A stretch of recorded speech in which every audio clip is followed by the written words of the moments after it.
I never expected Jean-Luc Picard to be Star Trek's first cosplayer captain, but it really happened. When fans think of Captain Jean-Luc Picard, they imagine a stoic, refined leader, a Shakespeare-quoting, Earl Grey drinking intellectual who's more at home quoting Marcus Aurelius than donning flashy costumes. And yet, Star Trek, the next generation quietly and hilariously turned this very serious man into Star Trek's first true cosplayer captain. From pirate garb to detective trench coats, Picard wasn't afraid to step out of his Starfleet uniform when the moment called for it. He didn't just play dress up. He committed, making each costume a window into his layered personality. And honestly, we never saw it coming. The Dixon Hill detective, Picard's hard-boiled alter ego. Picard's most iconic transformation came courtesy of the holodeck, where he stepped into the gumshoe world of 1940s pulp detective fiction as Dixon Hill. First seen in the episode The Big Goodbye, Picard traded in his Starfleet badge for a fedora, trench coat, and all the noir ambience one could ask for. What made this moment so striking wasn't just the wardrobe change, it was how much fun Picard had becoming Dixon Hill. He embraced the slang, the culture, even the moral ambiguity of detective life. For a man known for rigid diplomacy, this version of Picard was rough around the edges, playful, even mischievous. It wasn't just a one-off gag, either. Picard returned to the Dixon Hill persona multiple times throughout the series, even hosting an entire party on the holodeck with his crew decked out in period-accurate costumes.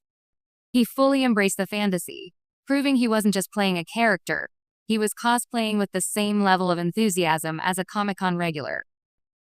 Pirate Picard. Eye patch, sword, and swagger. Then there's the episode Starship Mine, which gave us an even more unlikely Picard moment. A rugged, solo-action Picard sneaking around the Enterprise like John McClane. But it was in Cupid that we got the most unexpected outfit, Captain Picard dressed as Robin Hood. Yes, that Robin Hood. Tights, tunic, sword, and all.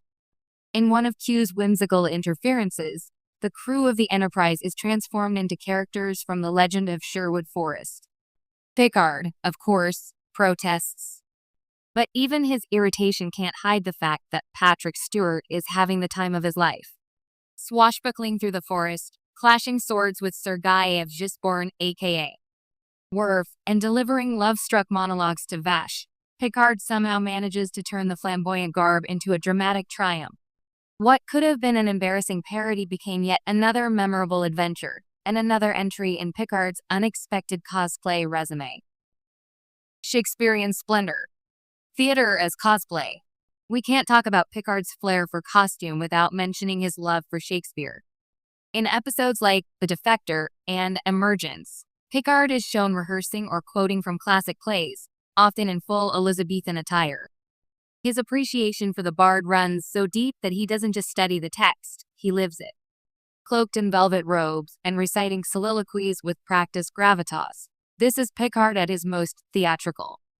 Sure, it's technically rehearsal, but in essence, it's cosplay.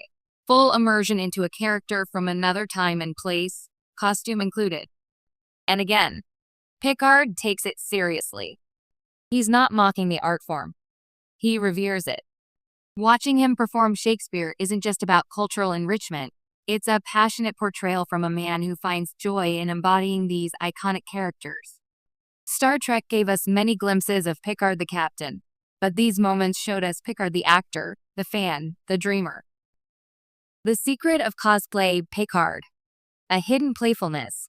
What's most surprising about all this isn't that Picard wore costumes, it's that he wore them so well. Beneath his reserved, diplomatic persona lies a man who loves performance. His willingness to don robes, swords, or trench coats tells us that he isn't just a stiff commander, he's a man who embraces the richness of fantasy. Whether he's stepping into a holonovel or participating in an alien charade, Picard never phones it in. He throws himself into every role with conviction and imagination. And that's the heart of cosplay, isn't it? Stepping into another world, adopting a new identity, not just to escape reality, but to explore the parts of yourself that everyday life doesn't always allow. Picard, though he'd never use the word, is a cosplayer in the truest sense. Passionate, committed,